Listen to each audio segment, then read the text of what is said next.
Alors, nous corrigeons donc les exercices 28, 29 et 30 de la page 131 qui correspond à l'utilisation de la fonction carré, donc avec le numéro 28, donc ça revient comme dans l'exemple du cours. Donc, première question, on suppose que x est négatif. Donc, si on utilise la fonction carré, on sait qu'elle est décroissante. Donc, on vous demande de montrer que, alors c'est pour la partie, x compris entre moins 2 et 3, donc nous sommes dans la partie négative, x est donc compris entre moins 2 et 0.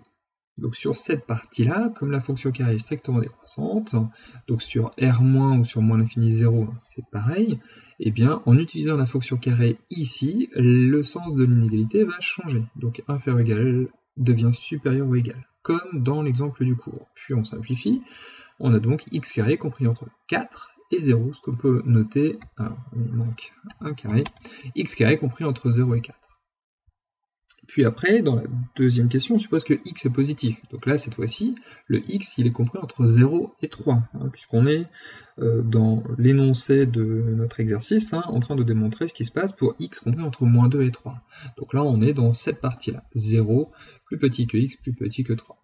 Donc dans cette partie-là, comme la fonction carré elle est strictement croissante, elle est sur R+, donc sur 0 plus l'infini, c'est une autre notation, et bien en appliquant la fonction carré, les inégalités ne changent pas. Donc 0 au carré inférieur ou égal à x carré inférieur ou égal à 3 au carré. Et donc après on simplifie, on a x carré compris entre 0 et 9.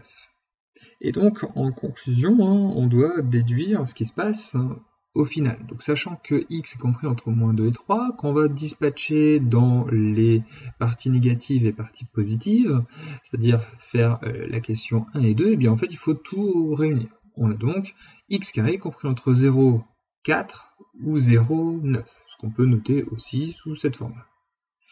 Et donc en conclusion, le x carré va être compris entre 0 et 9. C'est la conclusion qui est notée là. Et donc ça conclut l'exercice 28. Donc c'est exactement la même méthode que ce que j'ai noté dans l'exemple. Donc là, sans tableau de variation, directement avec le cours en combinant les deux. Donc l'exercice 29, c'est justement l'utilisation du tableau. Donc eh bien, regardons ça. Donc de même, on est sur la même partie, x compris entre moins 2 et 3, ce que l'on voit ici. Si on fait notre tableau de variation, eh bien on sait qu'avant 0, elle est décroissante, d'où la flèche qui descend, et après 0, elle est croissante. Mais évidemment, on ne va pas de moins l'infini à plus l'infini, on va de moins 2 à 3. Donc ça c'est pour le x. En bas, on est sur le x carré, donc toute cette partie-là, c'est l'utilisation de la fonction carré. On sait que l'image de moins 2 sera 4, moins 2 au carré est égal à 2 au carré est égal à 4, 0 au carré c'est 0, et 3 au carré ça fait 9. Donc on peut compléter ainsi. Et avec ce tableau-là, donc ça c'était demandé à la question 1, on vous demande à la question 2 d'en déduire un encadrant pour x carré lorsque x se balade entre moins 2 et 3. Et bien on voit que les valeurs de x carré vont bouger entre 4 et 0, puis 0 et 9, dans ce sens-là, de la gauche vers la droite. Et donc, au final, x carré a le droit de se balader entre quelle valeur minimale et quelle valeur maximale. Donc la valeur minimale, c'est simple, c'est la valeur la plus basse, c'est 0. Par contre, la valeur maximale, il y a deux possibilités, soit 4, soit 9. Et évidemment, on va prendre le plus grand, donc 9. Donc ceci est une autre façon de faire, à vous de voir ce que vous préférez entre les deux. Et on obtient que x carré, comme dans l'exercice 28, est compris entre 0 et 9. Donc on vous demande de faire exactement pareil pour l'exercice numéro 30, sauf que là, vous devez choisir la méthode que vous voulez. Donc je vais faire les deux. Pour le numéro 1, je vais utiliser la méthode sans tableau, et pour la question numéro 2, je vais utiliser la méthode avec tableau. Donc pourquoi ? Parce que c'est quand même assez rapide, sans tableau pour la première question, étant donné que x est toujours positif, il est compris entre 3 et 5.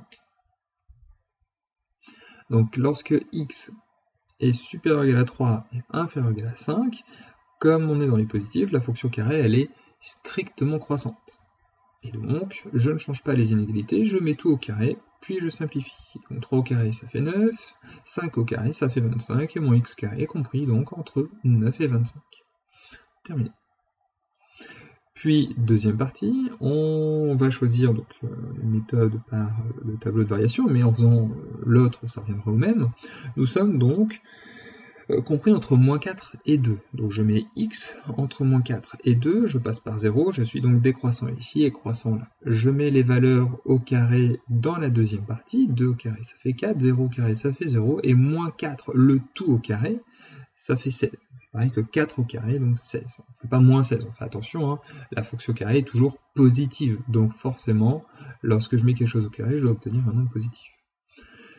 Et puis après, il suffit de regarder ce qui se passe. Donc mon x carré se balade entre 16 et 0, puis entre 0 et 4. La valeur minimale, c'est 0. La valeur maximale, un peu plus embêtant, entre 16 et 4, c'est 16. Et donc x carré se balade entre 0 et 16. Et ceci conclut les trois exercices, 28, 29, 30, avec les justifications comme il se doit.